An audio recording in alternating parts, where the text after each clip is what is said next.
Hello and good evening, friends, and welcome to a very special edition of Strictly Sports, our first in over a month. And it is one of our annual shows of the year, a show that honestly, good old MF Michael Fletcher looks more forward to than I do, to be honest with you. The show I look most forward to is coming up in a few weeks, but for right now, the show that he likes doing more than I do is simply the NFL draft recap, and that's exactly what we're going to do here this evening. And very, of course, as we continue to fight the good fight against COVID-19, obviously with Corona Mania running wild and the whole 9 yards, the NFL draft, made history. They did it a lot different. And what they did was they they did it virtually, like remotely, like a lot of us do nowadays. I mean, I just got finished watching American Idol, which was, the most unique experience I've ever seen. Absolutely. Totally agree.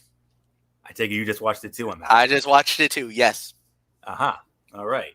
So Now that my schedule has eased up a little bit, I'm finally been able to watch the shows that you actually like, Floyo. Is the show that I actually like. Idol, Mass Singer. That's a story for another. That's a behind the scenes chat. But let's just get it. exactly right. But that's what they did. They did it virtually. It's the most unique experience we've ever seen. I mean, with all these remote shows going on nowadays,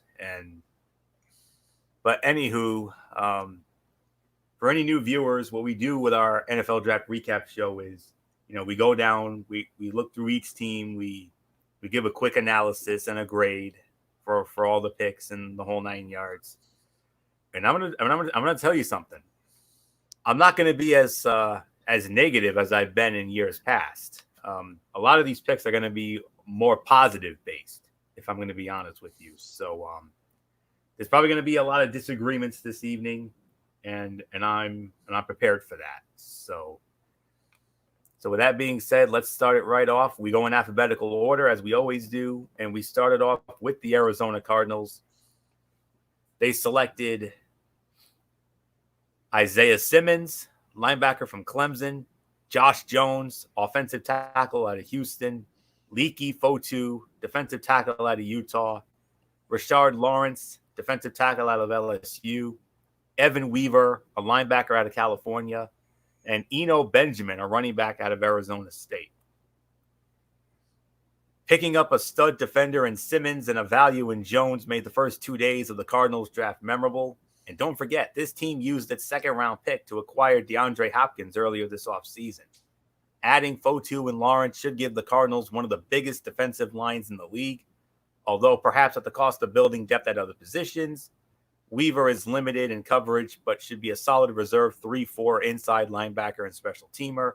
Benjamin is a low center of gravity back who adds needed depth at his position.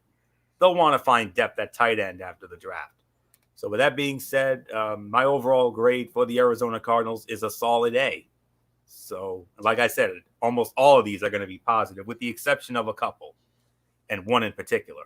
So that's all I can say. It's a solid A. And MF, the Arizona Cardinals, I mean, getting Hopkins is one thing, but getting all these great pickups, I mean, Arizona could be a team to watch for next year. They could. The biggest steal of the draft was already when the Cardinals got DeAndre Hopkins for the second rounder. But teams may look back on this first round draft and wonder why that they passed on uber athletic Simmons, who should be Arizona's Swiss Army knife. In similar ways, how the LA Chargers use Darian James.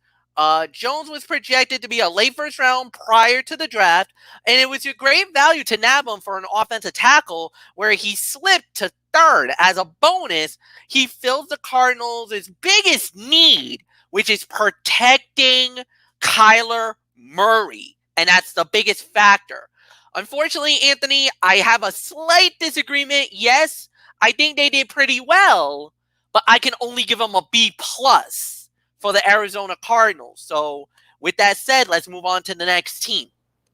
Okay, fair enough. I know that's going to be the theme of this show, as it always is in past years. So next up is the Atlanta Falcons, and they selected A.J. Terrell, cornerback out of Clemson, Marlon Davidson, a defensive tackle out of Auburn, Matt Hennessy, a center out of Temple, Michael Walker, linebacker out of Fresno State, Jalen Hawkins, a safety out of California, and Sterling Hoffrichter, a punter out of Syracuse.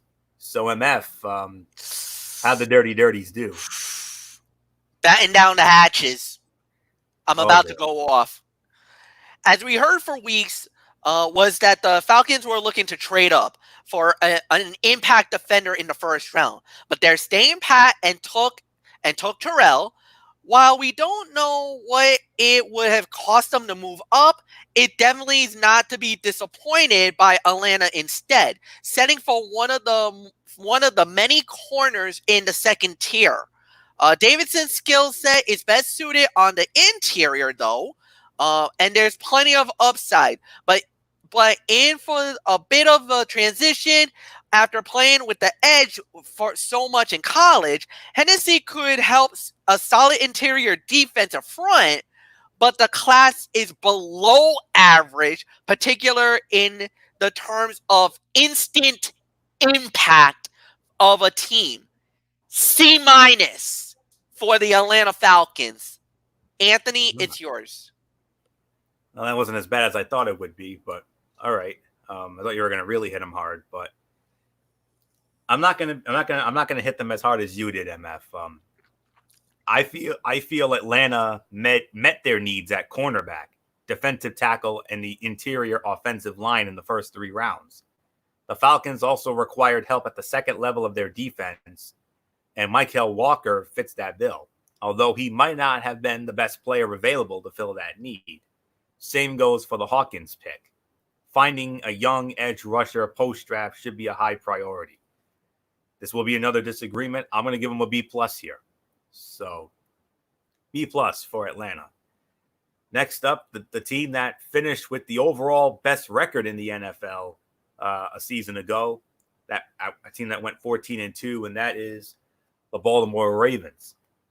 And they selected Patrick Queen, linebacker LSU, J.K. Dobbins, running back out of Ohio State, Justin Matabuki, defensive tackle out of Texas A&M, Devin Duvernay, wide receiver out of Texas, Malik Harrison, linebacker, Ohio State, Tyree Phillips, offensive guard from Mississippi State, Ben Bredesen, offensive guard out of Michigan.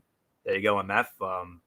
Broderick Washington, defensive tackle out of Texas Tech, James Prochet, a wide receiver out of SMU, and Geno Stone, a safety out of Iowa.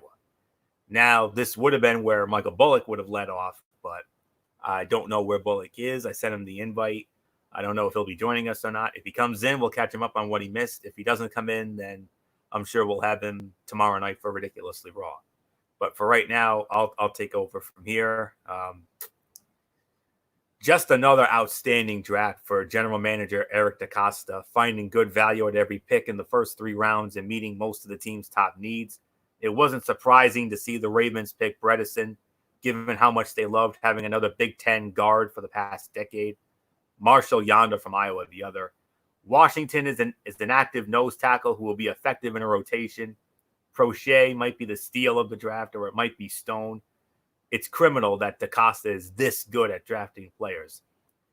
And then you also throw in one of the best running backs that we saw in college last season, J.K. Dobbins out of Ohio State, and a great receiver with Duvernay out of Texas. I was very high on his work, just like MF was high on the Texas team altogether.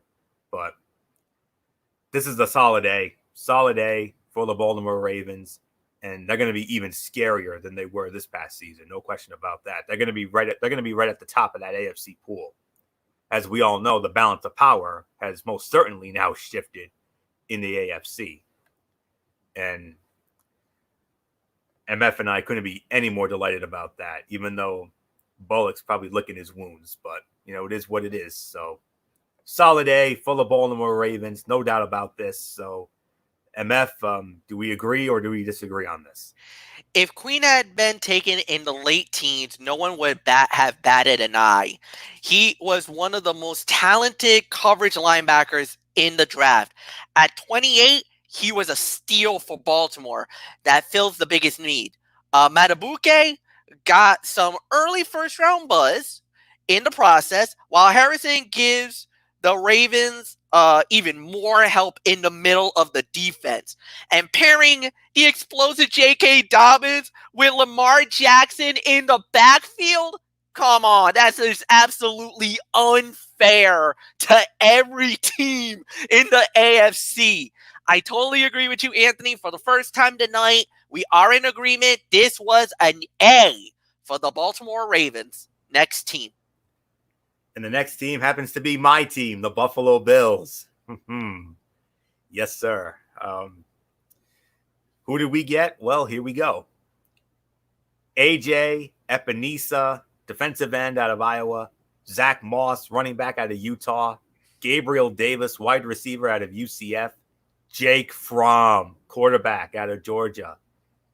Tyler Bass, a kicker out of Georgia Southern.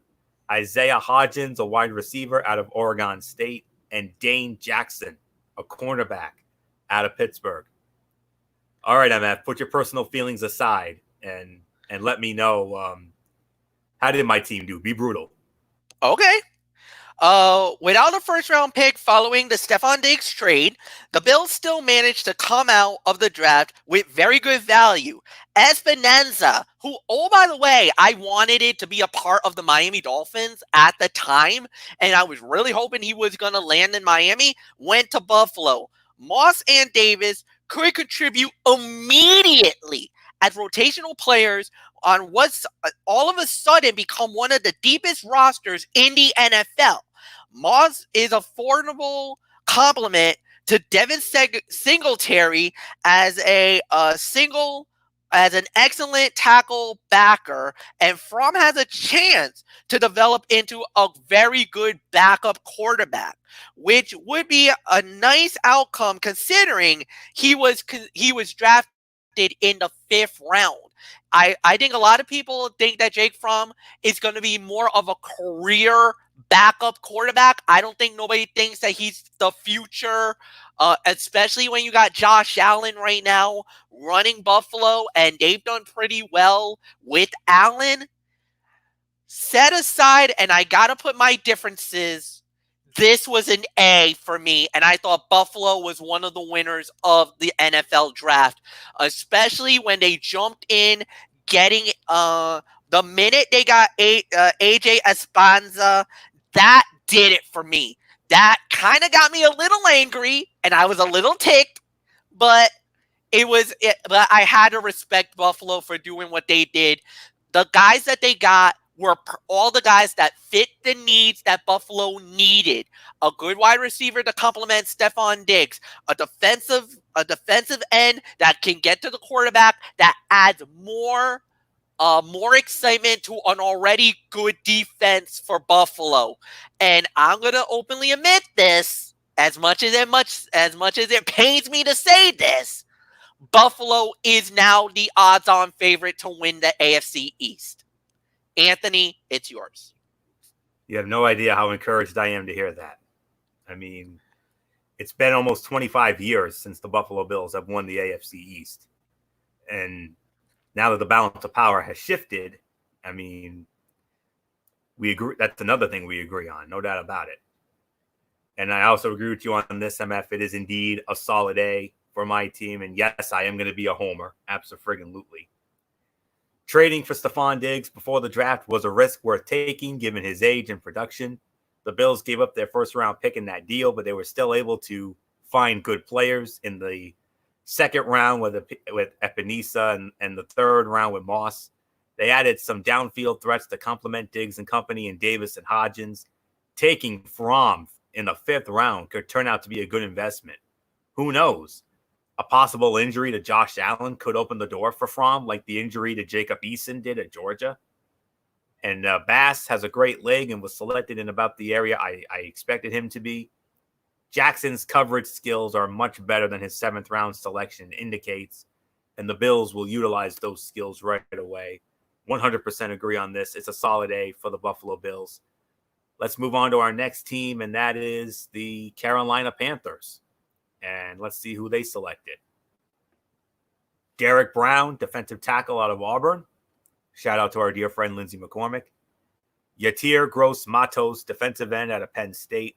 Jeremy Chin, safety out of Southern Illinois. Troy Pride, cornerback out of Notre Dame. That's one for me. Kenny Robinson, safety out of West Virginia. Bravion Roy, defensive tackle out of Baylor. And Stanley Thomas Oliver, a cornerback out of Florida International. Head coach new head coach Matt Rule bolstered the team's talent up front with the picks of Brown and Gross-Matos.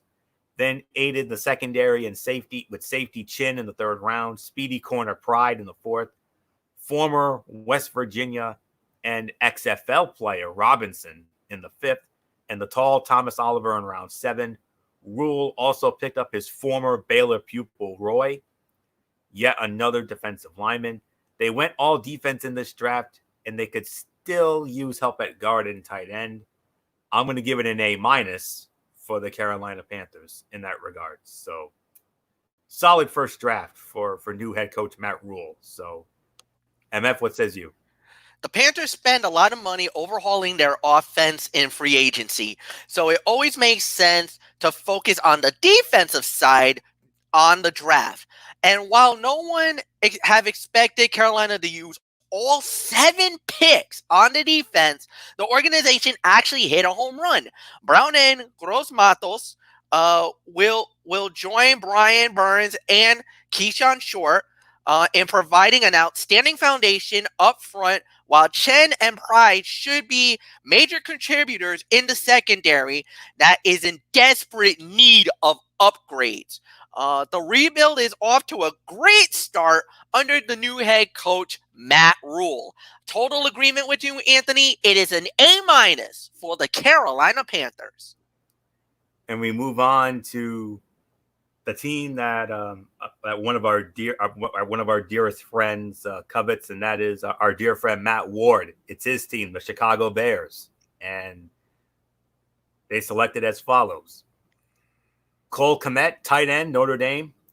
You know how high I was on that young man. Absolutely. Mm-hmm. Jalen Johnson, cornerback out of Utah. Trevis Gibson, a linebacker out of Tulsa. Kendall Vildor, a cornerback out of Georgia Southern. Darnell Mooney, wide receiver out of Tulane. Arlington Hambright, an offensive guard out of Colorado. And Latavius Simmons, an offensive guard out of Tennessee State. So MF, how did our dear friend Matt Ward's team do? Not only Matt Ward's team, but also my friend on Discord, Jack Connor. This is his team as well. But without a first pick due to the Khalil Mack trade, the Bears prioritized adding a tight end despite already having 9 others on their roster, including recent signee Jimmy Graham. Kmet should emerge of the bunch as the best of the bunch, and another added weapon for Mitchell Trubisky's development trajectory was a priority. So it's difficult to criticize the pick too heavily. Johnson's name was also included in many first-round mock drafts, so he represents value on day 2. However, with everything that was included, I thought this was a very average draft for the Chicago Bears. Therefore, my grade is a C+ for the Chicago Bears. Anthony, it is yours. And agree to disagree, but I'll get into that in a moment. The Bears' first-round pick this year was held by the Raiders as part of the deal for sackmaster Khalil Mack. They found a talented tight end in Kmet, whom I like more than most, though the pick gives them an absurd amount of depth at the position. Johnson was a good pick later in the 2nd round as well. Gibson is an underrated player who offered solid value in the 5th round. Vildor has many fans across the league. Hambright is an intriguing prospect with great upside for a 7th round pick. slight disagreement here. You gave it a C plus. I give it a B plus for the Chicago Bears. So, and now we move on to the team that had the number 1 overall pick in this NFL draft, the Cincinnati Bengals. Who dey? Yeah, who dey indeed. And to the surprise of absolutely no one, they selected Joe Burrow, the Heisman Trophy winner, from your reigning, defending college football playoff national champion LSU Tigers, with the number 1 overall pick. And he thought it couldn't get any better than that. Oh, it does. They then selected from the runner-up and 2-time former champion Clemson Tigers, wide receiver T. Higgins at number 33, Logan Wilson, the linebacker out of Wyoming, Akeem Davis Gaither, linebacker out of Appalachian State, Khalid Kareem, defensive end, Notre Dame. There's your third Notre Dame guy. Hakeem Adeniji, offensive tackle out of Kansas, and Marcus Bailey, a linebacker out of Purdue. I know I usually give the grade afterward, but in this case, I can't do it. It's a solid A, no doubt about this. The Bengals made very good picks, starting with Burrow, the new face of the franchise, before adding a talented receiver in Higgins and an active linebacker in Wilson. They started the festivities on Saturday by picking another good linebacker in Davis Gaither, who will track and attack the ball on defense and special teams. Kareem was an excellent edge rusher selection in round 5, and Adeniji has a chance to start at guard or tackle very soon. Bailey would have been a top 100 pick if not for his history of knee injuries. But no doubt about this one, it is a solid A for the Cincinnati Bengals. And NMF, they have a guy who the Bengals have only really had 2 franchise quarterbacks in their history, Boomer Esiason and Andy Dalton. I think they found their newest franchise quarterback in Mr. Burrow. First off, just to get it out of the way, it is an A for me as well for the Cincinnati Bengals. It was a no-brainer to take Burrow with the number 1 overall pick, but that does not mean that the Bengals shouldn't give any credit for kickstarting an excellent, an exciting new era of the franchise history. Aside from the elite arm strength from the former LSU quarterback, has everything you want in a franchise player.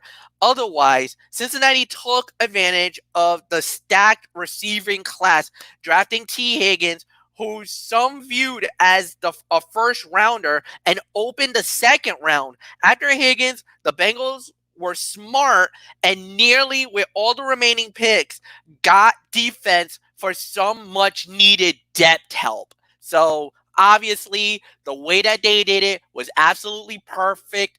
Picking first every single round helped them to get where they got, and that is a much, much great success that you did. So congratulations, Cincinnati. You definitely got yourself, you put yourself in the door to at least do better than what you did last year. You still got light years away. You're still light years away from being relevant, but at least you probably won't be the doormat next year. So nothing more to say. Anthony, it's yours.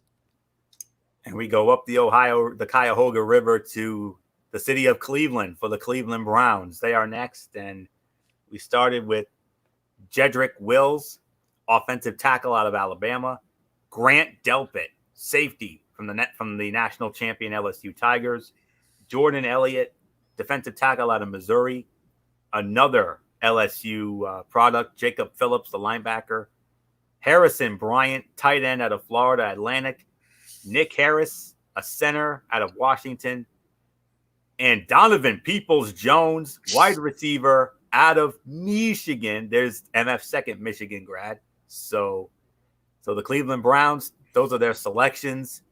And MF, I mean, I know there's no secret how high you were on Peoples-Jones. I just love his name.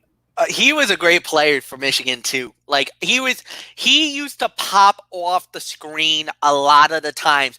I don't know how he got open, especially in secondary coverage. And when there was a 50-50 ball, when you needed to go and get it, Donovan Peoples-Jones was that guy. He just knew how to get the ball at the high point, and that was exciting to say the very least. Now you can argue that every one of the Browns picks could have been higher than where they were ultimately selected by Cleveland.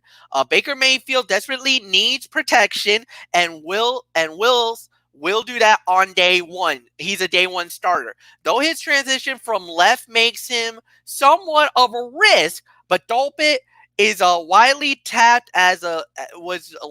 tapped to go as a late first rounder and fills one of the club's most pressing needs. Bryant, the 2019 John McKay's award winner, might not have a high ceiling, but his refined skills will make him a sudden impact and an incredible impact player for the Cleveland Browns. Cleveland definitely rocked with a solid B+. Anthony, it's yours.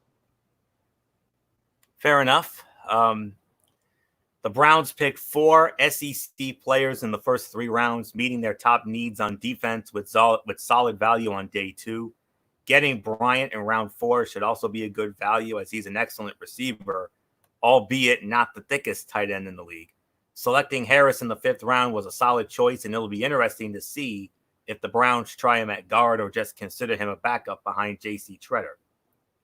And MF, you said what you had to say about Peoples-Jones, and you pretty much covered everything on that. So I disagree with this. It's a solid A for me. I loved all these picks, especially Peoples-Jones and Delpit, actually.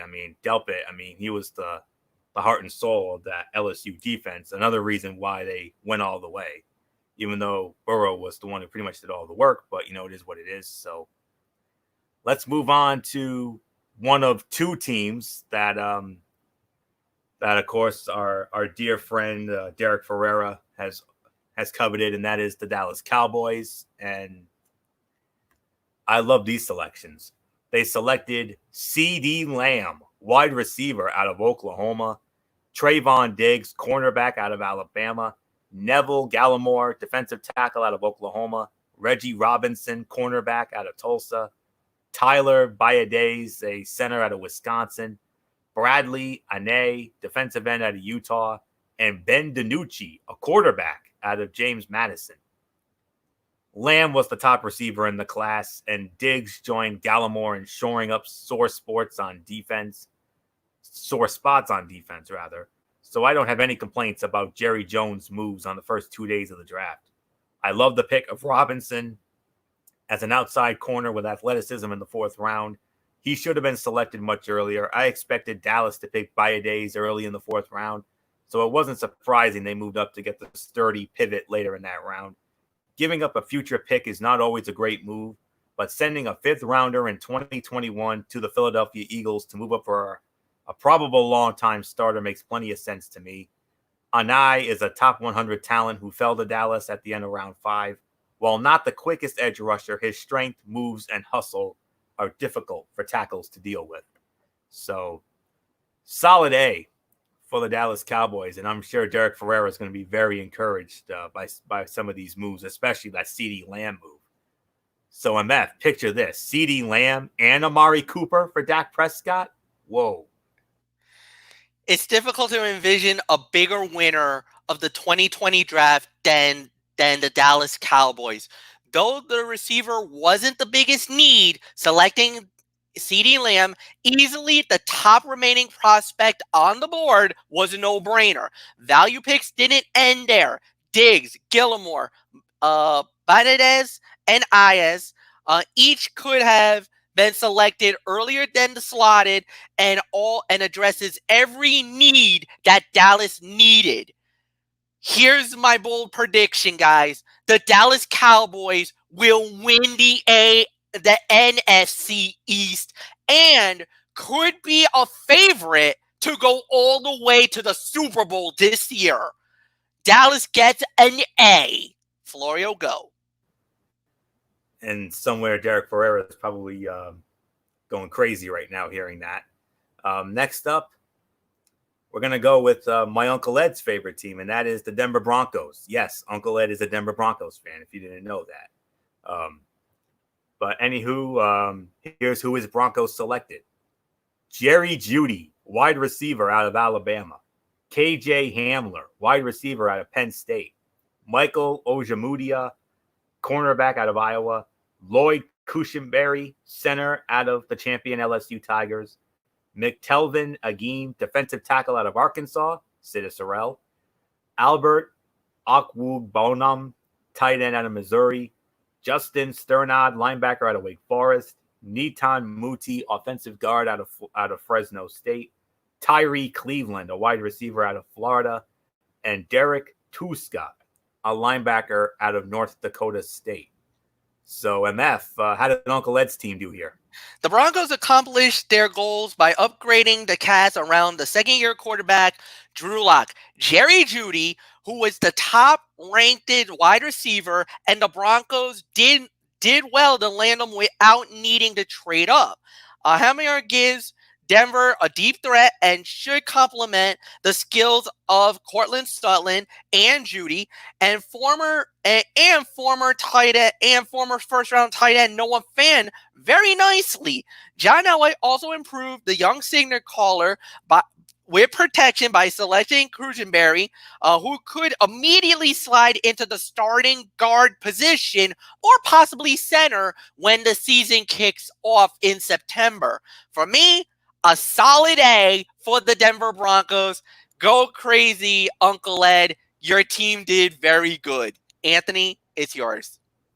Oh, what a callback that was. Dating back to the St. Louis Cardinals World Series wins of 06 and 11. But I agree. It's a solid A for the Denver Broncos. I figured they would hammer the receiver position. Getting Jeudy and Hamler will cause headaches for opposing defenses. The team then found help at center, cornerback, and the defensive line on day 2. The Broncos must have figured Okwugbonam was too good of an athlete to ignore in the 4th round, and it's tough to argue with them, despite his inconsistency on the field. Sternad would have been picked in the top 120 overall if not for an injury that cost him the majority of his senior season. Moody plays like a second rounder, but injuries have kept him to a handful of games in recent years. He was a very worthwhile pick in the 6th round. Tuska was a value edge rusher pick late in the 7th round. Solid A for the Denver Broncos. Let's move on to our next team, the Detroit Lions. And they selected Jeff Okudah, cornerback out of Ohio State. DeAndre Swift, running back out of Georgia. Julian Okwara, linebacker, Notre Dame. That's 4 for us. Jonah Jackson, offensive guard out of Ohio State. Logan Stenberg, offensive guard out of Kentucky. Quintez Cephas, wide receiver out of Wisconsin. Jason Huntley, a running back out of New Mexico State. John Penasini, defensive tackle out of Utah. And Jayshon Cornell, defensive end out of Ohio State. On the first 2 days of the draft, the Lions secured a shutdown cornerback, explosive running back, much needed interior offensive line help, and brought together 2 family members in a literal sense. They hit the offensive line again with Stenberg, who has exactly the type of nastiness and strength you want up front. At times, it got the best of him during his collegiate career, though. So maturity will be a factor in how fast he can contribute. Cephas was a 3rd-round talent with a 7th-round 40 time of 4.73. He'll be a factor in the Lions' offense sooner rather than later. Huntley can be a special teams ace, and Penasini meets the team's need for a backup nose tackle. A- for the Detroit Lions. MF, what says you? All right. Reports suggested that the Lions tried hard to trade back from the number 3 in round 1, but ended up that they took a cornerback with the best potential to be a true shutdown player. Running back was obviously a need considering already crowded backfield, but Swift upgrade was simply too great to pass up on day 2. Some experts pegged him as a 1st-round talent. Okoa joins his brother Romeo in Detroit in one of the draft's most heartwarming stories, and should provide a definite needed boost to the feasible pass rush unit of the Lions. I agree with that. A- for me as well, Anthony. So let's just move right along. Okay, and now we're gonna move on to a team that I have heard a lot of not so good reviews about. Many, I could probably say this might have been the biggest loser of the draft right here. The Green Bay Packers. Oh, And there is a friend of MF's. I don't know this girl, but I know MF knows this girl very well. Tanya Nollings. Yep. And exactly. Yes, and she's friends with Matt Ward too. Yep, I am aware of that. I've seen some of their back and forth banter on Facebook comments over the years. Mm-hmm. And I know you know this young lady very well, whereas I don't. But let's see who her team picked. Started good. They selected Jordan Love, the quarterback out of Utah State. Running back A.J. Dillon out of Boston College. Josiah DeGuara, tight end out of Cincinnati. Kamal Martin, linebacker out of Minnesota. John Runyon, offensive guard, Michigan. There's your third Michigan grad, MF. Jake Hansen, center out of Oregon. Simon Stepaniak, offensive guard out of Indiana. Vernon Scott, defensive back out of TCU.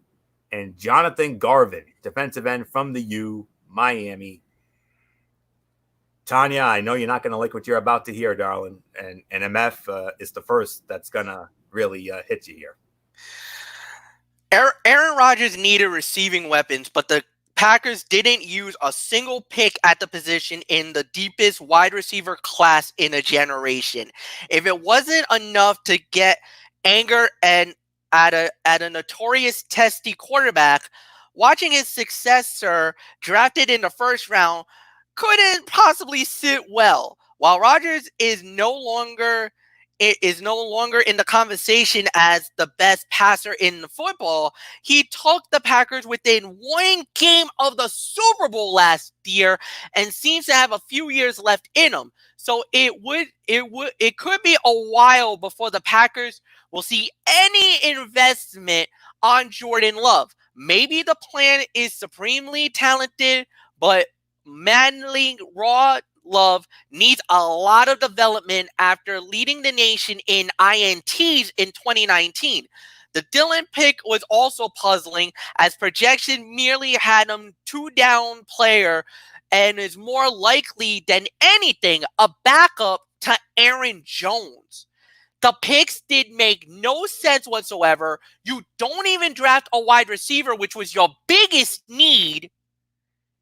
D for the Packers. Anthony, it's yours. I'm going to be a little more, just a smidgen generous on this one. But before I get into that, some Packers fans were not pleased that the team did not address needs at receiver, tackle, and cornerback during the draft's first 3 rounds. The 3 players they selected are intriguing talents, though. They will get their shot to show the skeptics their value, some sooner than others. Martin is an athletic linebacker who had an injury in 2019, but whose best football is ahead of him. The team attacked the offensive line late in the draft, picking Runyon, Hansen, and Stepaniak to shore up the depth chart. Garvin gives the team more pass rush depth. It's a slight disagreement. I'm giving it a C+. C+ for the Green Bay Packers.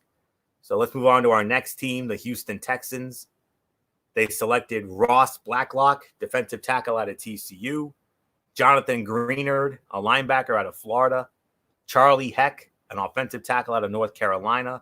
John Reed, a cornerback out of Penn State. And Isaiah Coulter, a wide receiver from the University of Rhode Island. So a hometown boy here. So the Texans parted with their first-round pick this year as part of the deal for left tackle Laramie Tunsil, whom they just signed to a huge extension. His talent is undeniable. History will tell whether the price was too high. Picking up good players for the front 7 in rounds 2 to 3 answered the team's top defensive needs. They hit their top need on offense by picking up Heck, an underrated prospect who will provide depth at both offensive tackle spots. He will probably earn a starting spot somewhere in the next few years. Reed is undersized but ultra competitive. Coulter is a vertical threat the team needs. He really helped himself with a strong NFL scouting combine performance. It's a B+ for the Houston Texans. And I just got word Michael Bullock will not be joining us this evening, but he will be back with us tomorrow night for Ridiculously Raw. MF, your thoughts on the Houston Texans? Houston's draft haul was almost certainly was gonna look better if it wasn't for the first round pick. But there isn't a whole lot to get excited about the rest of the group. Either while Blacklock and Greenyard certainly fill in the needs on the defensive front, it big ass to count on fourth rounders to make a difference on an offensive line and in a defensive backfield. The Texans would have been better suited trading down their second rounder and recoup as many picks as they could and get more chances to hit it big in the middle to late rounds of the draft. I can only give this a B-, Anthony. I thought they did all right. However, I really think that with the value that they had, it just didn't really transpire, or there wasn't nothing amazing about it. It didn't wow me. I think that's the best way to say it. So let's move on to the next team. And, well, Houston is actually the first of 3 consecutive teams out of the AFC South. So we're going to be in the AFC South for a little bit. And we're going to move on next to the Indianapolis Colts. And here's who they selected. Michael Pittman, a wide receiver out of USC. Jonathan Taylor, running back out of Wisconsin. Julian Blackmon, a safety out of Utah. Jacob Eason, the former Georgia quarterback, then transferred to Washington.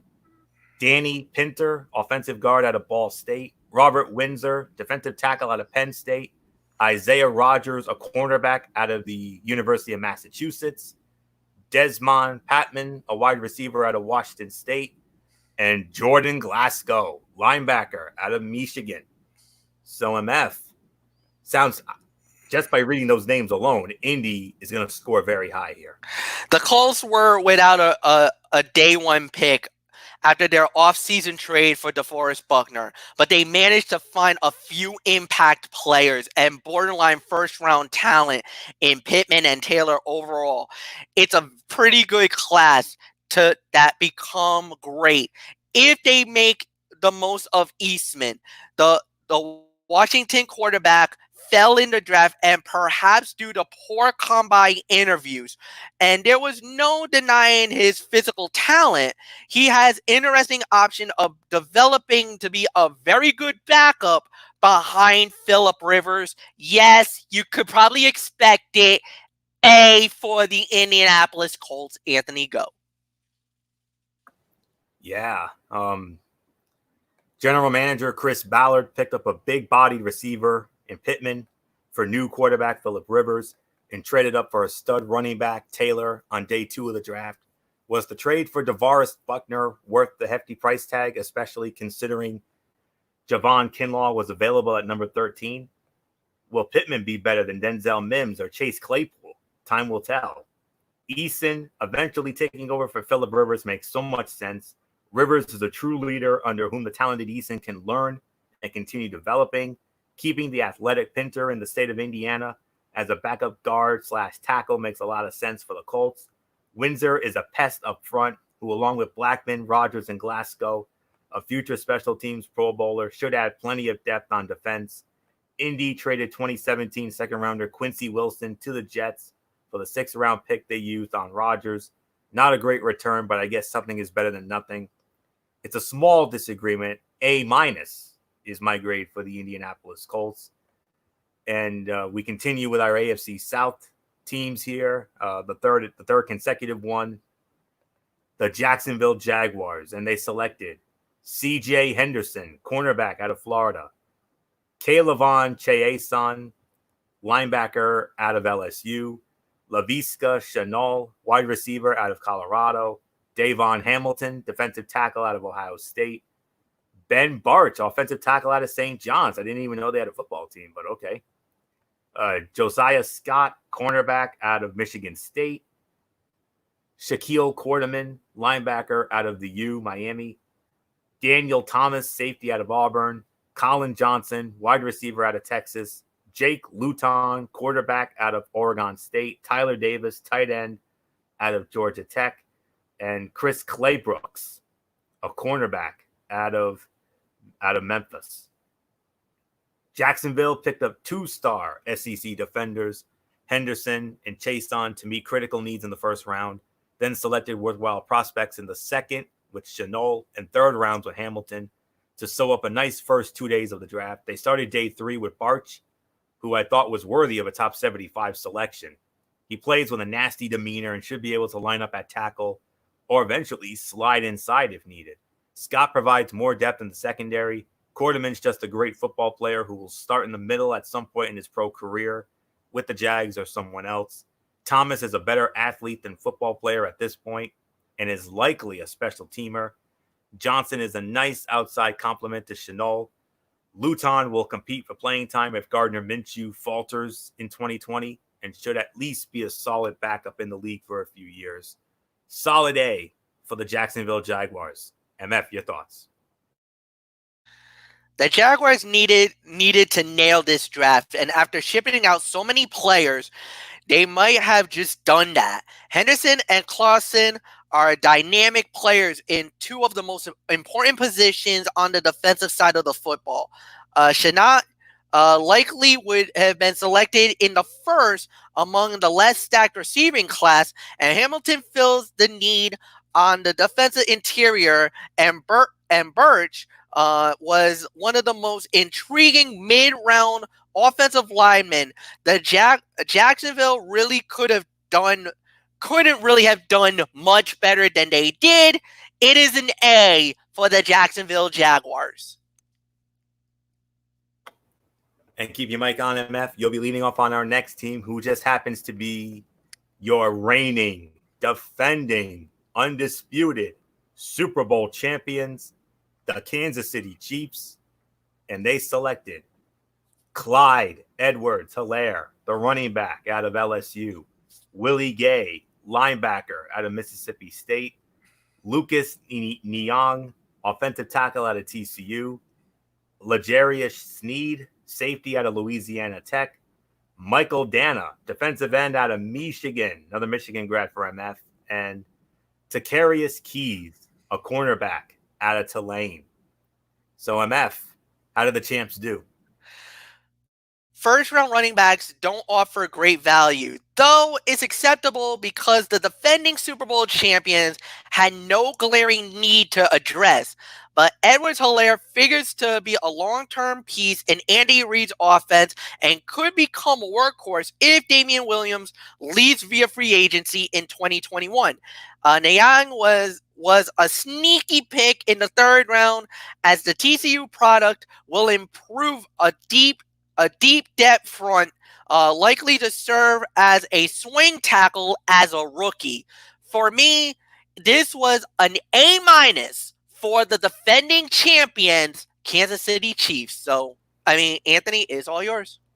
Yep, and our dear friends Didi and Kevin Woodson, as well as another one of our longtime friends, Rob Parsons, diehard Kansas City Chiefs fans. I'm sure they're still riding off that high. And actually one of my Discord friends, Joe Anderson, is also a Kansas City Chief fan, and trust me, man, he is still not. Yeah, he's still on the Super Bowl hangover right now. As I imagine Rob and Didi and Kevin are, I'm sure. But Coach Andy Reid found his all-purpose back in the first round with Edwards-Helaire, then took a chance on a couple of talented players with character, Gay, and or injury and Niang issues with great upsides on Friday night. Sneed is an outside corner who played safety as a senior to help his team. Not too surprised to see the Chiefs add Dana on day 3, since they already have another former Wolverine and similarly built edge rusher in Frank Clark on the roster. Kansas City should be able to find interior offensive linemen to provide depth after the draft. A slight disagreement here. I'm going to give it a B+ for your reigning defending Super Bowl champion Kansas City Chiefs. So we now move on to the all new. They're not the Oakland Raiders anymore. They're now the Las Vegas Raiders. And they selected Henry Ruggs, wide receiver out of Alabama, Damon Arnett, cornerback out of Ohio State, Lynn Bowden, running back out of Kentucky, South Carolina, Tanner Muse, a linebacker out of Clemson, John Simpson, offensive guard out of Clemson, and Amik Robertson, a cornerback out of Louisiana Tech. The Raiders spent 3 of their 5 premium picks on targets for quarterback Derek Carr in Ruggs, Bowden, and Edwards, and used the other 2 to improve the back 7 in Arnett and Muse. Simpson offers power on the offensive line, though was inconsistent. I'm guessing we'll continue to see more of the quickness he put on display during Senior Bowl practices. Robertson is an outstanding football player who happens to be 5'8" and coming off injury. He'll be a beast for the Raiders in the slot, and I wouldn't count him out at any other spot in the secondary. So I am going to give the Las Vegas Raiders a solid B for the Oakland Raiders. We have another dear friend. His name is Jimmy Alden, and a friend of his by the name of Mitch Bullock, no relation to Michael Bullock. He's a diehard Oakland Raiders fan. And MF, I know you know a young man who's a diehard Raider fan, your friend Ed Williams. Yes. I'm very curious. How do you think he went about these picks? Well, he was definitely ecstatic about the fact that they got Henry Ruggs. I think he really loved them to see the picks that they got, and they really did fill a lot of the needs that they did. It's not like Ruggs was a one-trick pony, but a speedster is more than a specialist receiver than Judy or CeeDee Lamb. Arnett was a reach for the Raiders at 19. The Raiders' inability to trade down and wait for him later in the second round was a little bit disappointing. But on the bright side, Las Vegas loaded up on the top 4 rounds, understanding the late rounds would be tougher times to crack, the roster later in the season. In the offseason program is almost guaranteed to be a wipeout. So, no, this was a solid B for me. I thought they did a pretty good job. Could they have done better? Absolutely, they could have done better. But, at the end of the day, I thought they did very good than anything else. So, yeah, nothing more to say, Anthony. Next team. And for the next 2 picks, we're going to be in Los Angeles. And we started off with the Los Angeles Chargers. And they selected Justin Herbert, the quarterback out of Oregon. I know Eric Carrier is probably smiling right about now. Kenneth Murray, linebacker out of Oklahoma. Joshua Kelly, running back out of UCLA. Joe Reed, a wide receiver out of Virginia. Alohi Gilman, safety out of Notre Dame. And KJ Hill, wide receiver out of Ohio State. MF, I think they found their quarterback of the future now that Phillip Rivers is no longer around. The Chargers may have found the quarterback of the future, but he got nowhere near to the polish or the upside as Tua Tagovailoa, who went 1 pick earlier. With the Lions and the Giants looking to trade down from the 3 or 4, respectively, it's baffling that the Chargers decided to hold steady and take the 3rd best prospect at the number 6 spot. They became aggressive and traded up later in the 1st round, again to settle on a lesser product by selecting Murray over Patrick Queen. Murray struggled in coverage and could be limited in a run-stuffing role as a pro. I'm sorry, Anthony. It wasn't as good as many people thought it was going to be. For me, I can only give this a B- for the LA Chargers. So, Anthony, it's yours. Yeah, this is going to be a disagreement here. The Chargers found leaders on offense in Herbert and defense with Murray in the 1st round, which has certainly pleased Bolt fans. Kelly's Senior Bowl performance made him an early 4th round pick, not because of his talent, but because he showed that his full explosiveness was back after playing through injury as a senior. Reed is known for his return work, and rightly so, but I think he'll be a nice number 3 receiver as well. Gilman's a solid player who should become a good special teams contributor. Hill was such a strong performer for the Buckeyes, but lacks great athleticism. He could also serve as a solid number 3 for LA. It'll be interesting to see how the Chargers further improve their offensive line after not investing a single pick up front. I disagree, MF. This is a solid. I love these picks. It's a solid A for me, especially with Herbert. I mean, that's all there is to say on that. So we go on to the other LA team, the Los Angeles Rams, and they selected Cam Akers, a running back out of Florida State, Van Jefferson, wide receiver out of Florida, Terrell Lewis, a linebacker out of Alabama, Terrell Burgess, safety out of Utah, Brycen Hopkins, a tight end out of Purdue, Jordan Fuller, safety out of Ohio State, Clay Johnston, linebacker out of Baylor, Sam Sloman, a kicker out of Miami of Ohio, and Tremaine Ankrum, offensive guard out of Clemson. For the fourth straight draft, general manager Les Snead didn't have a first-round pick, but the savvy decision-maker was able to make the most out of the 4 day 2 picks. 2 second-rounders, 2 third-rounders he did have in his arsenal. He added future contributors at running back with Akers and receiver with Jefferson, while getting excellent value at edge with Lewis and nickel with Burgess. Finding Hopkins in the 4th was an excellent value. While Fuller could be another Kurt Coleman-type pickup at safety, the loss of Corey Littleton in free agency might make room inside for Johnston to fit in. Although it makes sense for the Rams to want competition at kicker, it is interesting that they opted over Georgia's Rodrigo Blankenship. Ankrum excelled at tackle for Clemson, but will transition inside for the Rams. It's a solid A for me when it comes to the Los Angeles Rams. So no question about it. So MF, let's get your thoughts on the Rams. The Rams aggressively retooled their offensive early, finding potential replacements for running back Todd Gurley and wide receiver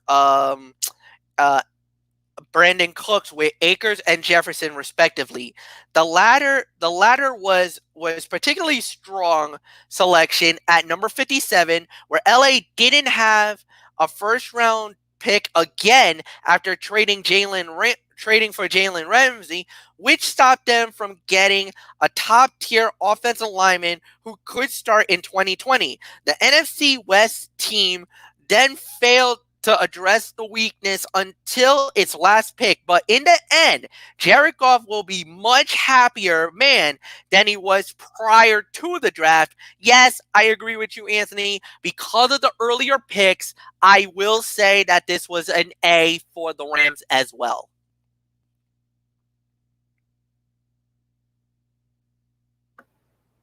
Are you ready, MF? I am ready.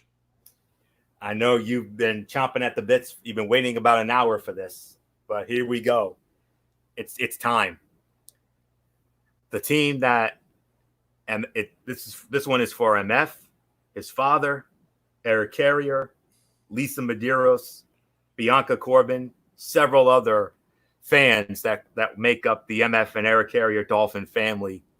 And all I can say is there was a certain individual that you guys were chomping at the bits for, and guess what?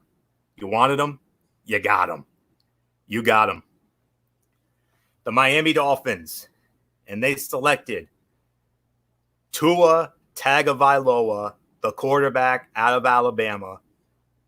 And on top of that, Austin Jackson, offensive tackle out of USC, Noah Igbinoghene, sorry if I butchered the name, the cornerback out of Auburn, Robert Hunt, an offensive tackle out of Louisiana, Raekwon Davis, defensive tackle out of Alabama, Brandon Jones, safety out of Texas, Solomon Kindley, offensive guard out of Georgia, Jason Strowbridge, a defensive end out of North Carolina, Curtis Weaver, defensive end out of Boise State, Blake Ferguson, an LS from LSU. Long snapper. Okay, I'm not familiar with that. All right. Long snapper, Blake Ferguson out of LSU. And Malcolm Perry, the running back out of Navy. Yep. Oh, my God. All I can say is, all right, MF. Now, I'm very curious. I got to pull the mean gene here. I'm very curious. Okay. I want to know what went through your mind, Eric Carrier's mind, as well as the rest of your Dolphin family when you heard them say the Miami Dolphins have selected Tua Tagovailoa? Instant euphoria. instant celebration. Now, there was some that held out. There was some Dolphin fans that were not happy that we got Tua Tagovailoa. As a matter of fact, some of them wanted Justin Herbert, which was understandable. As long as we got a quarterback, I think a lot of the fans would have been happy either way. But Tua was the one that the Dolphins wanted all along. And the thing was, a lot of the people wanted it. Dolphin Nation wanted it. And for once, our GM, Chris Grier, our head coach, Brian Flores, and more importantly, the owner, Stephen Ross, all were like, let's go for it. Let's get the franchise quarterback, the one that's going to put the butts in the seats and the eyes on the screen. And boy, did it pay off, because Dolphin season tickets have exploded almost 35% since the announcement of Tua Tagovailoa coming to the Miami Dolphins. So, all the smoke screens that the Dolphins put up ahead of the draft, allowing them to snatch the preferred quarterback without moving up. Durability concerns may follow Tua Tagovailoa into the NFL, but his supreme talent and polish as well is well worth the risk. And the rest of the class isn't as exciting. Yes, Jackson is raw and has his way of being developed into a star like Laramie Tunsil. Ingram lacks the ball skills and is one of the top corners possesses. But nobody selected on day 2 or day 3 may scream impact. However, with 11 picks, one of them was a dart to the bow to hit. At the end of the day, the Dolphins got the quarterback they began set their eyes on about a year ago.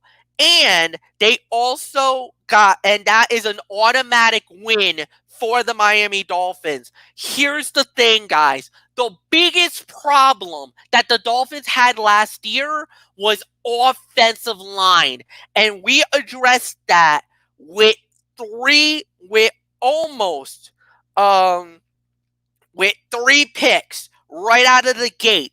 Yes, after Tua, we got Austin Jackson, we got Robert Hunt, and we got Solomon Kinley. These are great guys that you could fit right into the lineup right away. Then the other thing that we were lacking on, defensive help, especially on the defensive line.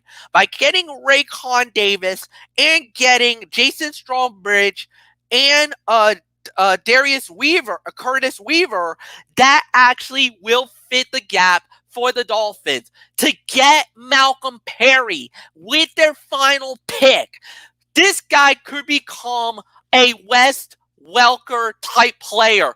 This guy could be the Julian Edelman of the Miami Dolphins. He can come out as a wide receiver in the slot. You can make him a running back if you want to. And, oh, by the way, he can throw as well. They're already comparing him to Taysom Hill of the New Orleans Saints. He is already being compared to Cordell Stewart that used to play for the Pittsburgh Steelers. A slash type player where, if the Miami Dolphins wants to do it, could re-implement the Wildcat offense. And we all know when the Dolphins brought the Wildcat, that was bad news for the rest of the AFC. Yes, I might be a homer on this, but I don't give a damn. A for the Miami Dolphins. Anthony, it is yours. And rightly so. I mean, I was a homer on Buffalo, and obviously you were going to be a homer on Miami, MF. I mean,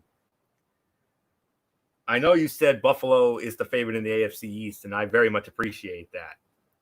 I think Miami's right behind them. There's no question. I think it's going to be a 2-team race. Yeah, I agree. I think Miami right now, I have Miami penciled in at number 2 because I just don't think we have enough weapons. I like the weapons we got. I'm still a little sketchy about our defense, but if we address that in free agency, or maybe get some of the great, maybe somebody explodes during the training camp preseason, then we'll come back and we'll talk about it again. But right now, just on paper, I give Buffalo a slight edge. All right. Miami needed a franchise quarterback and offensive line help coming into the draft, and they got both within the first 18 picks on day one. Add in a starting safety and run stopper, and the Dolphins acquitted themselves well over the first 3 rounds. Kinley is power incarnate, but also has some mobility for his size. 6'6", 337 pounds, not unlike the guard they signed to a big free agent deal, Eric Flowers. Strobridge strengthens the outside of the defensive line, trading a 5th-round pick for 49ers running back Matt Breida may turn out to be a really good move if the tough runner can stay healthy. Malcolm Perry has the work ethic and athleticism to succeed in the backfield as well. Weaver has always had the potential to be one of the best edge rushers in this draft class if he takes care of business.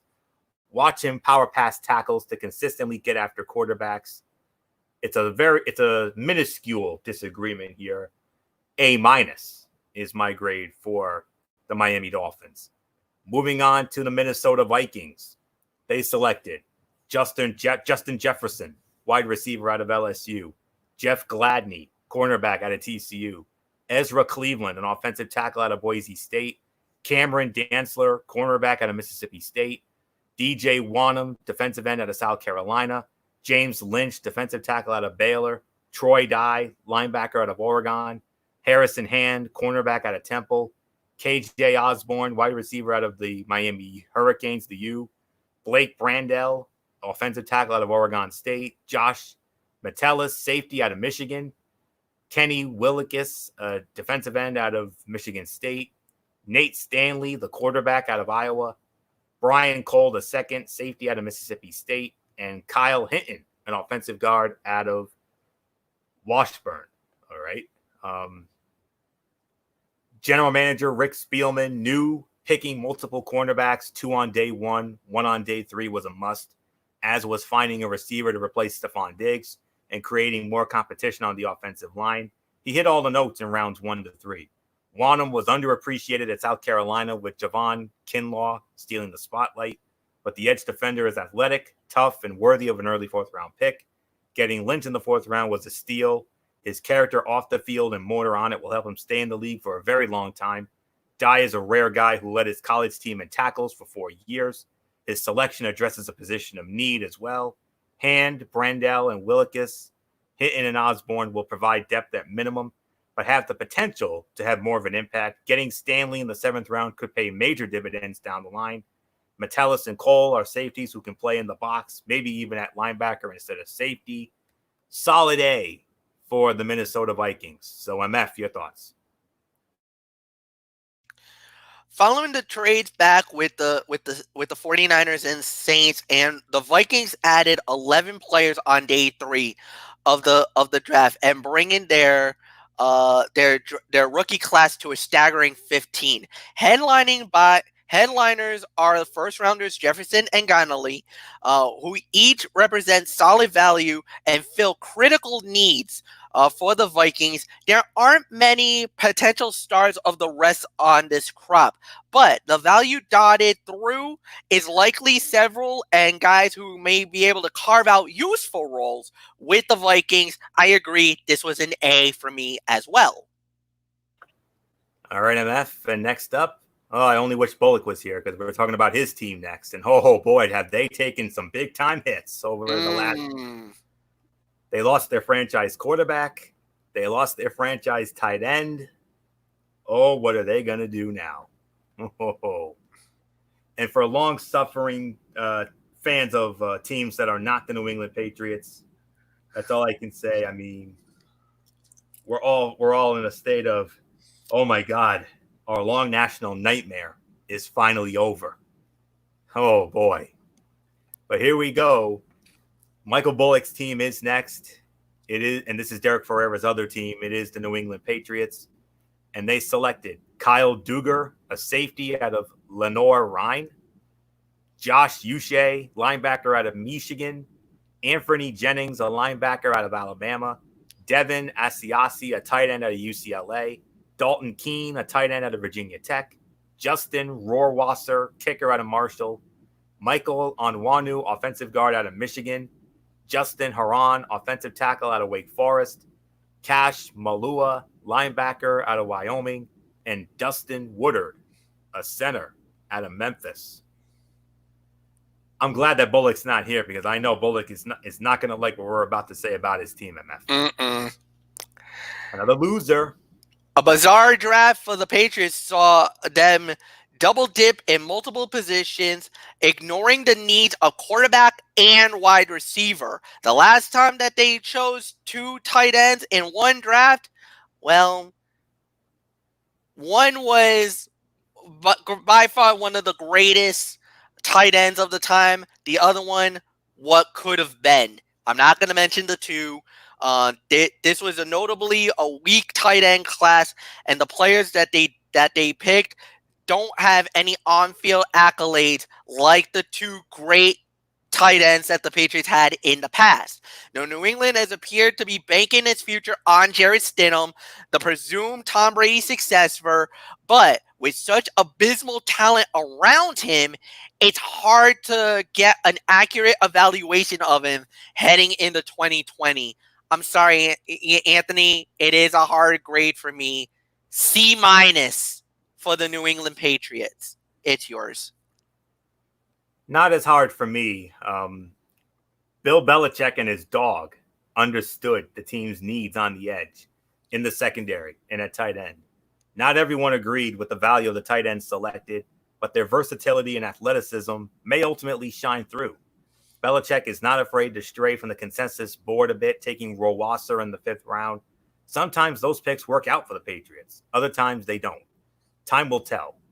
Onwenu, Haran, and Woodard are solid picks late in the draft. One or both will start down the line. Wide receiver is still a major need. I'm not going to punish him as much as MF did. I'm going to give him a solid B for the effort. B for effort for the New England Patriots. Moving on now to the New Orleans Saints. And they selected Cesar Ruiz, a center out of Michigan, Zach Bond, linebacker out of Wisconsin, Adam Trotman, tight end out of Dayton. Oh, do I feel bad for their basketball team, man. What could have been? And Tommy Stevens, a quarterback out of Mississippi State. The Saints gave up the bulk of their day 3 picks. One went to the Giants in the Eli Apple acquisition in 2018 to get an excellent value in Trotman. They also traded a future 3rd-round pick to get another great value in Bond, a typical Sean Payton move. Payton made yet another interesting deal for Stevens, giving up the 2021 6th-round pick for a potential replacement for Taysom Hill and the special packages if Hill leaves after 2020. Stevens did not grade out well as a typical quarterback, but for what the Saints want to do, he makes all kinds of sense. They did not get a cornerback or receiver, but the team's depth there should be fine, especially with the addition of top undrafted free agents at those spots. It's an A- for the New Orleans Saints and MF. They also added Jameis Winston as well. Yes, they did. Ruiz and Braun have potential to become instant impact players, with Ladder addressing the pass rush need and particularly good value in the third round. However, it's tough to give the class any more of an average grade when accounting the several odd trades. Which is a common theme for the Saints in recent years. They shipped a 3rd-round 2021 to move up 14 slots to grab Braun, traded 4 selections, every pick remaining at the time to move 25 slots for Thurman, and gave up a 2021 6th-rounder to sneak back in to take Stevens. It won't matter if Ruiz and Braun are contributors to a championship window and beyond, but you can't overlook the bad process involved of these trades. Now, I do agree. I thought they did all right, but I can only give this a B+, and there's really nothing more to add. Anthony, it's yours. And now we go to New York. Our 2 teams from New York, and we start off with Big Blue, the New York Giants. And they selected Andrew Thomas, offensive tackle out of Georgia, Xavier McKinney, safety out of Alabama. Matt Pert, offensive tackle out of Connecticut. Darnay Holmes, a cornerback out of UCLA. Shane Lemieux, offensive guard out of Oregon. Cam Brown, linebacker out of Penn State. Carter Coughlin, linebacker out of Minnesota. TJ Brunson, a linebacker out of South Carolina. Chris Williamson, the cornerback out of Minnesota. And Tay Crowder, a linebacker out of Georgia. So, MF, your thoughts on Big Blue? Kudos to Dave Gettleman, the general manager of the Giants, came into the draft with a plan and executed it very well. Thomas wasn't a consensus top tackle prospect, but was an all-pro potential and will make life a lot more easier for Daniel Jones. McKinney, representing outstanding value at 36, will fill a major weakness, and in the third round onward, the New York haul was a few solid key points, including Pruitt, who has a long-term starting potential at the right tackle. After 2 questionable drafts, Gilliman looks great on paper when it comes to the 2020 draft. Anthony, I thought they did very well with this one. And yes, they did get a lot of garbage after they drafted Daniel Jones a year before and got absolutely annihilated by the media and the New York fans alike. This year, the Giants actually did very well for themselves. A solid A for Big Blue. Florio, it's yours. Most people expected the Giants to hit the offensive line early on, and picking Thomas and Pert in rounds 1 and 3 met that expectation. Safety McKinney in round 2 bolsters the team's secondary, as does cornerback Holmes in round 4, who will work in the slot quite well for the Giants. Lemieux provides depth on the interior offensive line, though he might have been picked a bit earlier than expected at number 150. Brown displays the athleticism to become a nice pickup as a reserve edge rusher. Brunson was a good pick who finds the football despite not having any elite physical traits. Williamson is a versatile corner, nickel safety who will contribute soon. And Crowder was an absolutely underappreciated part of the 2019 Georgia defense. Look for general manager Dave Gettleman to seek out hidden receiver gems after the draft. It's a disagreement for me, MF. I can only give it a B+ for the Giants. So we go from Big Blue to Gang Green, the New York Jets, and they selected Mekhi Becton, offensive tackle out of Louisville, Denzel Mims, a wide receiver out of Baylor, Ashton Davis, safety out of California, Jabari Zuniga, defensive end from Florida, LaMichael Pirine, running back out of Florida, James Morgan, the quarterback out of Florida International, Cameron Clark, offensive tackle out of UNC Charlotte, Bryce Hall, a cornerback out of Virginia, and Braden Mann, a punter out of Texas A&M. Oh, yeah, that's right. I started this off. That's right. The Jets completed its overhaul of the offensive line with Becton in the first round, found a second-round value at receiver in Mims, and got solid picks on the edge and at safety. On Saturday, Pirine was brought in rather than attacking the team's need at cornerback. Pirine is a really fun back to watch, however, so I expect he'll back up Le'Veon Bell adeptly. I think Morgan was probably picked a round or so earlier than his film portended, but I can't blame the Jets for wanting to find a potential backup quarterback. The question is, should Jake Fromm have been the selection, despite his average arm? Clark was a solid value pick in the fourth as a versatile offensive lineman, but the team could have used that pick at number 129 to address another position. Hall might have been a second-round pick after the 2018 season, but an injury dropped him down boards a bit. He could prove to be a real steal in the fifth. Mann's leg will be appreciated by his defense. Getting cornerback Quincy Wilson from the Colts for a sixth-round pick makes sense. A- for the New York Jets. MF, your thoughts? Minor disagreement, but not a big one, just a slight minor. There were 4 elite offensive tackles prospect in this draft, and the Jets landed one of them. They desperately needed to address that. New York addressed the greatest need early in day 2, resulting in a plug-and-play receiver in Mim, Davis, and Zenga Pirine. And Hall may not be immediate starters, but all four should secure legitimate roles as rookies. Joe Dallas's first Joe Dallas Douglas's first draft with the Jets may not have been flashy, but it certainly was very productive. B plus for the New York Jets. And we go from New York to Pennsylvania. And we started off with the Philadelphia Eagles.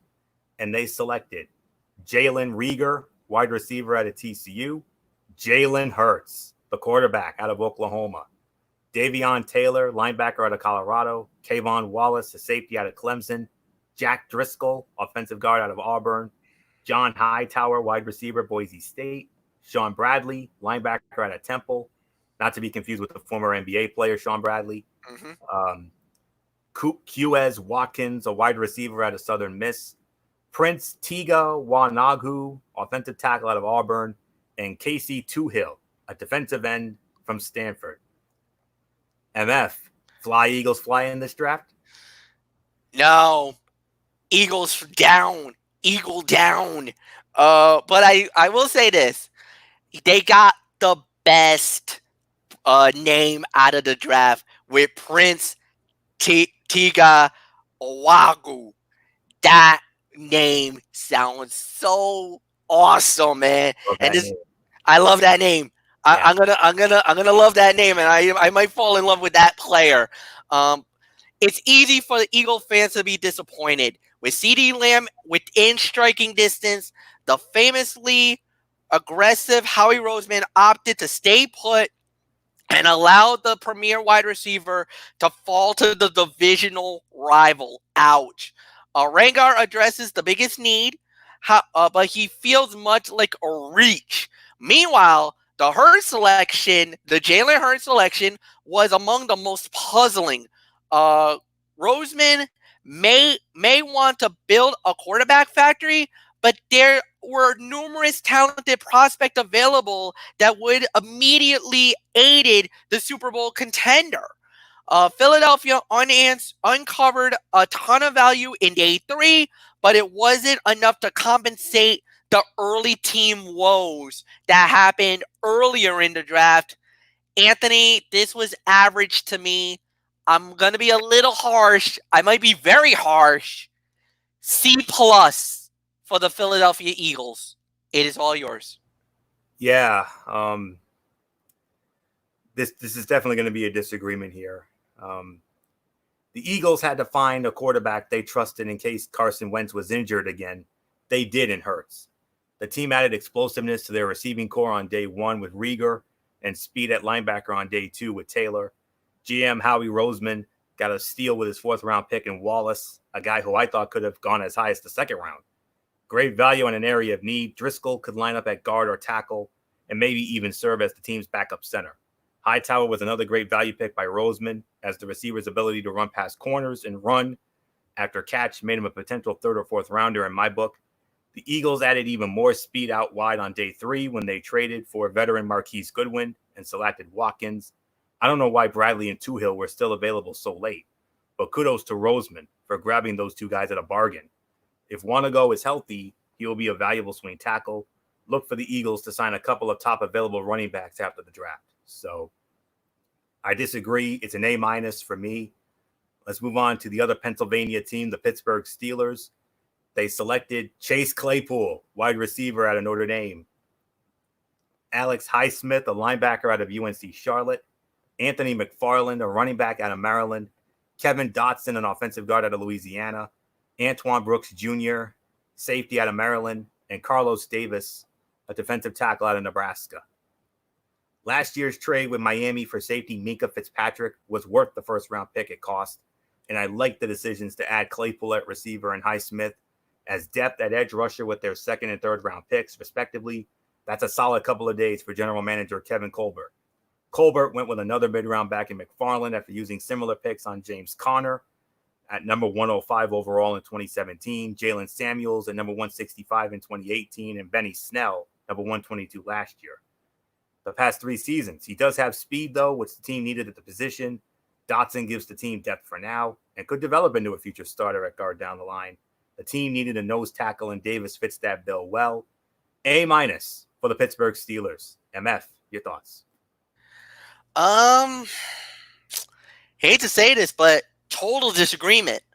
Uh, the Steelers gave up a first rounder for Mika Fitzpatrick and moved that immediately looked like a master stroke of genius after he got 5 INTs in 2019. But the deal left Pittsburgh without a pick until 49 and arguably reached for Claypool, which was an impressive athlete but may not have been able to contribute much in year one. Dotson could start right away, but McFarland Jr. and Highsmith are also unlikely to be immediate help for a team that should be all in if they can win a title for Ben Roethlisberger's final years.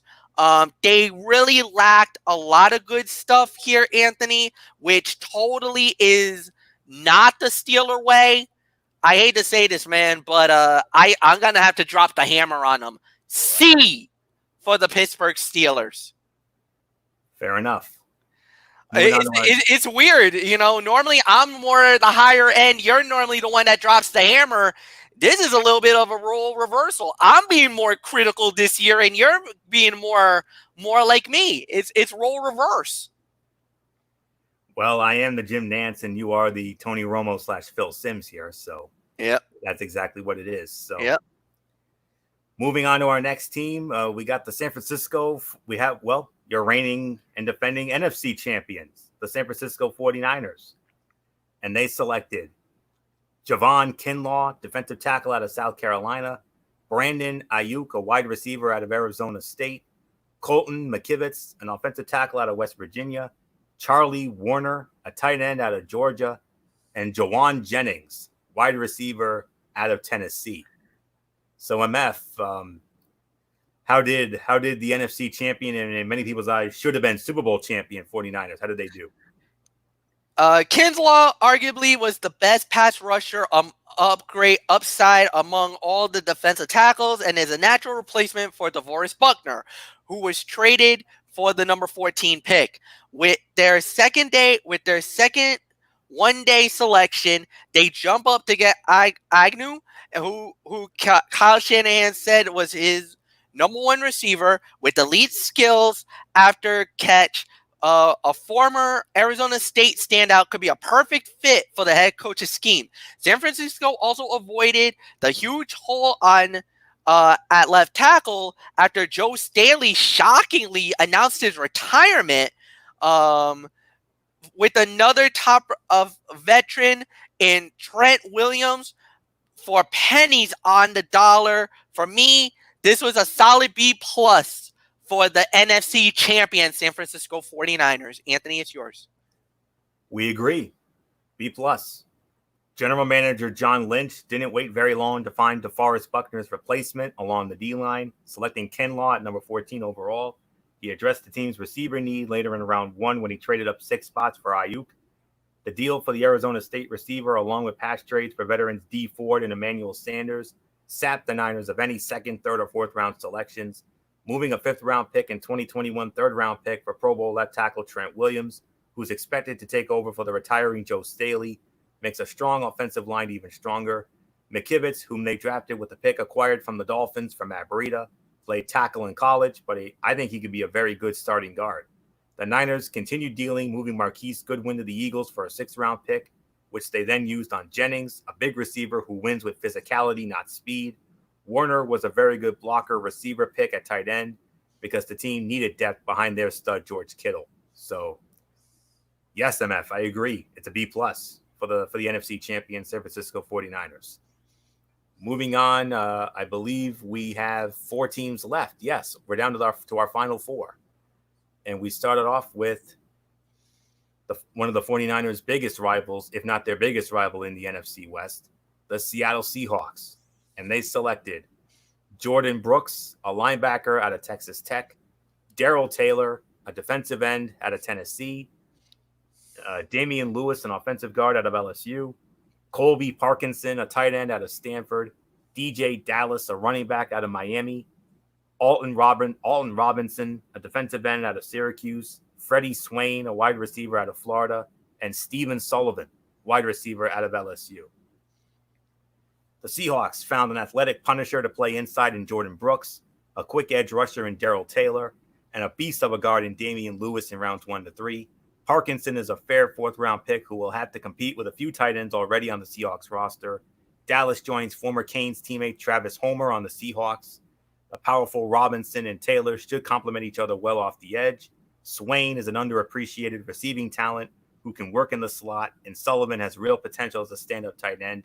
Giving up a 2021 sixth-round pick to get him shows their belief in that potential. Solid B for the Seattle Seahawks. MF, your thoughts? Slight disagreement. As usual, the Seahawks zigged while the rest of the league zagged during the draft. Though they finally stood pat in the original first-round slot, few projected Brooks as a first-rounder. Though he's more than a throwback thumper and a modern-day do-it-all linebacker. Both day 2 picks were filled with what they needed most to boost with a pass rush without Jadeveon Clowney, and also improve Russell Wilson's protection. Neither was good value at their respective spots. Well, I'm gonna give this a B-. I thought they did all right. Nothing incredible, but they could have done better. All right, Anthony, next team. And of course, and now we move on to the team that, without question, has made maybe perhaps the 2 biggest moves of the offseason, and it wasn't even in the draft. The Tampa Bay Buccaneers. If you've been living under a rock, and I know a lot of us have because of what's been going on the last several weeks, they have a brand new franchise quarterback. You might have heard of him. His name is Tom Brady. Some people call him the GOAT. Tom Brady is now a Tampa Bay Buccaneer. And then this past week, he gets reunited with one of his 2 favorite targets, the Gronk, Rob Gronkowski. He's now a Tampa Bay Buccaneer. And now, along with these new draft picks, Tristan Wirfs, offensive tackle out of Iowa, Antoine Winfield, safety out of Minnesota, Keyshawn Vaughn, running back out of Vanderbilt, Tyler Johnson, a wide receiver out of Minnesota, Khalil Davis, a defensive tackle out of Nebraska, Chappelle Russell, a linebacker out of Temple, and Raymond Callis, a running back out of Louisiana. So MF, I mean, even though the 2 biggest moves didn't come from the draft, I mean, Brady and Gronk, now with Tampa and all these picks, has Tampa Bay just become one of the favorites in the NFC, let alone the whole thing? Well, it was clear what the Bucs' top priorities were heading into the draft. Rounding out the offense for Tom Brady and address the back end of the defense. Check and check. Brady's already strong supporting cast was bolstered with a top-flight pass protector who could start right away, a potential leading running back, and a dynamic third receiver to contribute alongside Mike Evans, Chris Godwin, and yes, the added Rob Gronkowski. Johnson might prove to be a steal in the 5th, and on the defensive side, Winfield as is a versatile playmaker to the secondary that has already taken some massive steps forward in the first year under Todd Bowles' direction.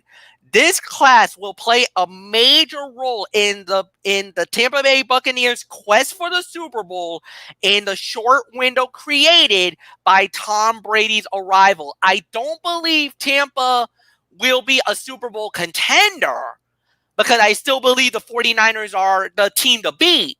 However, Tampa is definitely the odds-on favorite to win the NFC South, and they could possibly become a threat, but I still got the 49ers as the favorite to win the NFC and represent them in the Super Bowl. Anthony, it's yours.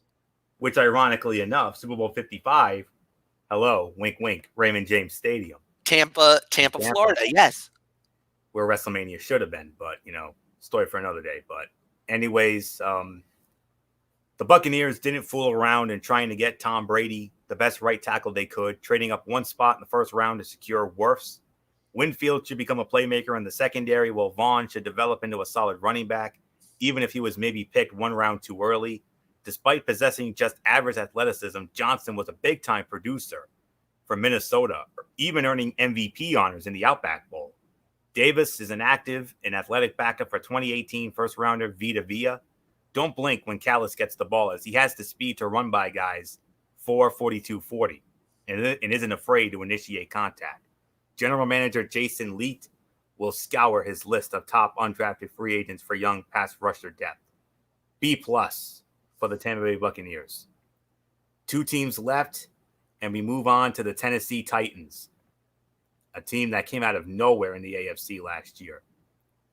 They selected Isaiah Wilson, an offensive tackle out of Georgia, Christian Fulton, cornerback out of LSU, Darrynton Evans, running back out of Appalachian State, Laurel Murchison, defensive tackle out of NC State, Cole McDonald, a quarterback out of Hawaii, and Chris Jackson, a defensive back out of Marshall.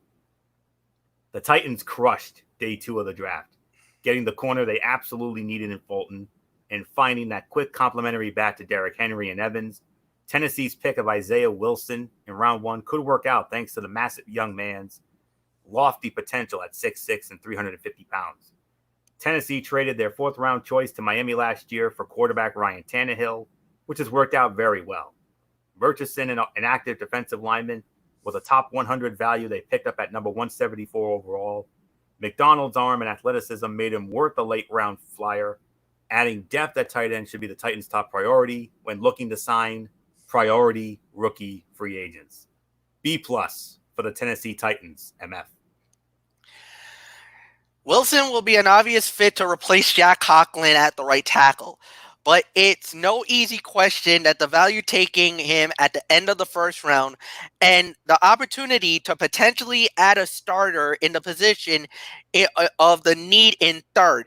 It wasn't the best investment to take a complimentary running back to play alongside workhorse Derrick Henry. Capitalizing on Fulton's surprising slide is what serves the class and the potential to look as a good long-term investment. The LSU standout, who many expected to go in the opening round, could be an impact player on day 1. I agree. B+ for the Tennessee Titans, which means we only got one team left, and they are the Washington Redskins. So, Anthony, who did they get?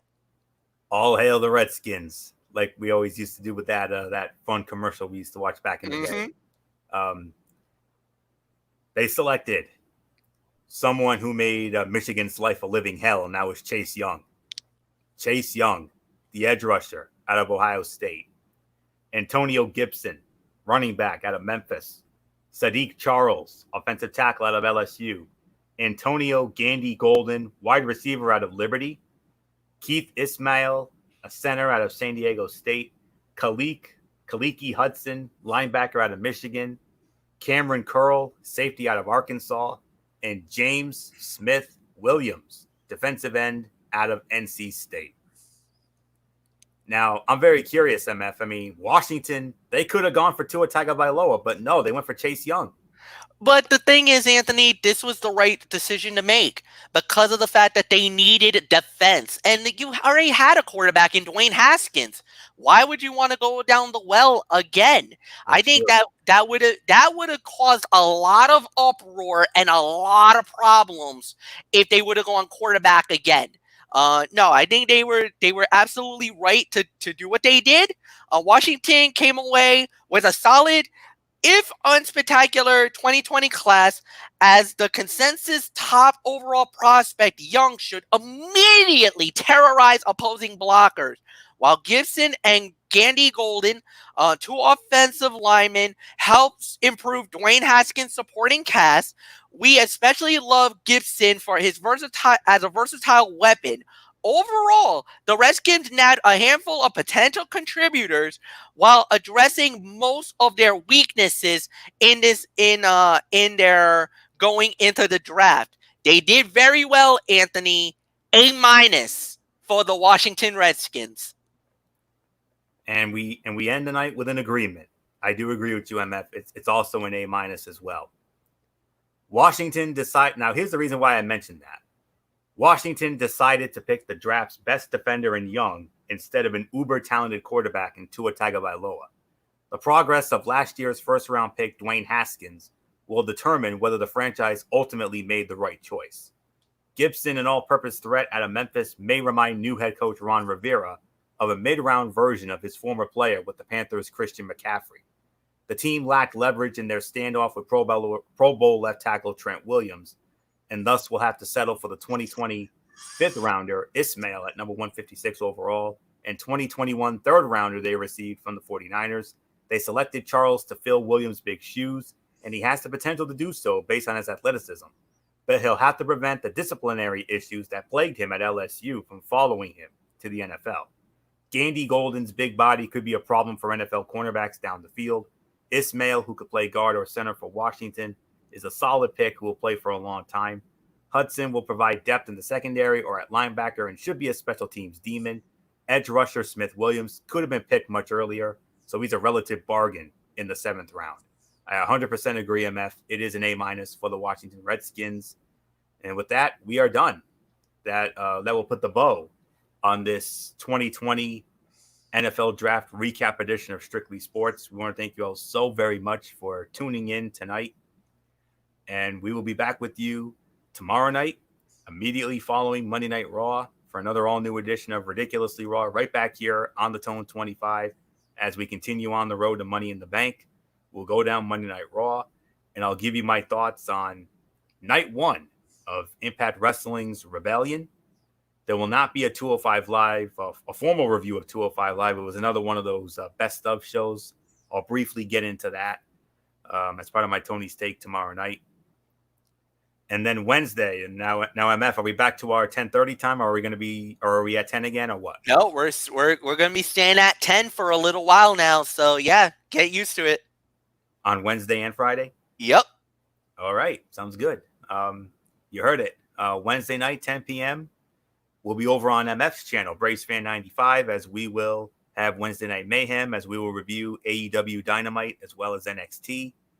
And then Friday night, it will be back with MF once again, same time, immediately following SmackDown, as we will have the Cerebral Smack Talk, as we will run down Friday night SmackDown. And then we'll do it all again after that. As far as when our next Strictly Sports show will be, it should be when the NFL schedule comes out. In a couple of weeks? Yeah. They said it should be out by May 9th. Yep. On a Saturday. Saturday, May 9th is the latest possible date. So they said it should be by then.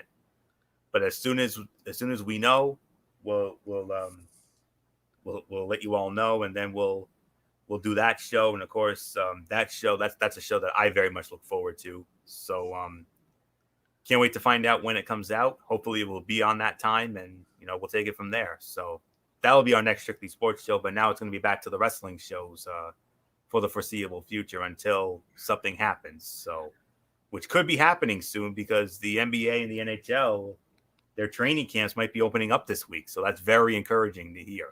So maybe we'll have a finish to both of those seasons, and could actually give us something fun to do during the summer for a change. That'd be great. So, yes, it'd be great not to have a boring summer this time around and actually have some exciting sports to watch for a change. So that would be great. So very encouraged to hear that. So that's it. So until tomorrow night for Ridiculously Raw, right back here on the Tone 25, it is Anthony Florio for good old MF Michael Fletcher, and in spirit, Michael Bullock, Edie Woodson, and always in forever, Derek Ferreira. You know the routine, everybody.